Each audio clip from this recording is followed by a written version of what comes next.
Brooches were important to Romans because they acted as clothes fasteners. They didn't have things like we do, as in Velcro, zippers, and buttons, so they used them to fasten their clothes. And they used them much like we would think of a safety pin in order to gather up the fabric. The Romans had many different types of brooches, and today we're going to focus on the zoomorphic brooches. These are brooches that had animal-like characteristics to them. Zoomorphic brooches are really interesting, but they are quite rare. Here at Vindolanda, we have a small collection, 3 of which are on display. 2 dragonesque brooches, and 1 that we refer to as a duck brooch. Other than being beautiful objects, what else can they tell us about our site? Let's have a closer look. Here on the table, we have objects from our reserve collection. They're from the latest occupation levels here on the site, so they're not in the best condition. Through research, we can still tell a lot about the site and the people who lived here by looking at them.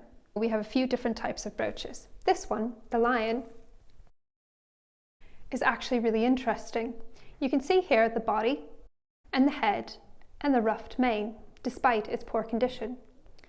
This little object can tell us a lot about the Roman past. We know that lions were a symbol of strength, sovereignty, and justice. This is also a very realistic representation of a lion, which is very true for classical art. And you can see the Roman influence here in Roman Britain. We have a replica here of our duck brooch that we've just seen on display. It's in a trumpeton munster or trumpet scroll design. The duck was a symbol of honesty, integrity, and resourcefulness, and transition due to its migratory nature. If you take a closer look at it, the original has a little divot out of here.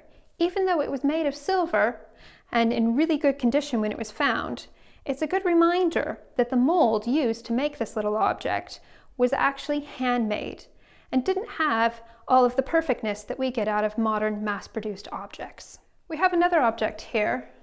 It's an attachment, but it's also in the trumpeton munster design. This design is known to be much more abstract and less realistic, more in tune with the Celtic style. We do have other Celtic style objects here on site. This is a good example of this. This Triskelion attachment shows that we have a mixing between that Celtic and classical art and design. The best object to illustrate this blending of 2 traditions would be the dragonesque brooch. Dragonesque because it has 2 heads, 1 each end. You can even see the eyes and the ears, and it shares 1 body in between. The way this would have been worn is you would have had a pin that would have been attached here, and you can see that this one has even been rubbed kind of smooth. It would go behind the animal, and then it would come around and hooked over this bottom head. These objects were highly, highly decorated. I've got a replica here to show you. As you can see, they would have been bright and shiny and had lovely scrolly designs showing the enamel.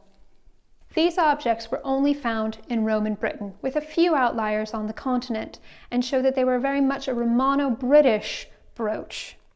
They don't exist in the pre-Roman Iron Age Britain, so they only started when the Romans came here. And so this influence between the Celtic and classical can be seen in this object. The interpretation of zoomorphic brooches can be challenging. Although they would have been a pop of color with the enamel and bright colors of the metals for the wearer, they probably also had symbolic meanings. Animals within religion and art for the Romans were either linked to divine intervention or possibly even to the animal spirit. Wearing one of these would have been more than just a statement of fashion.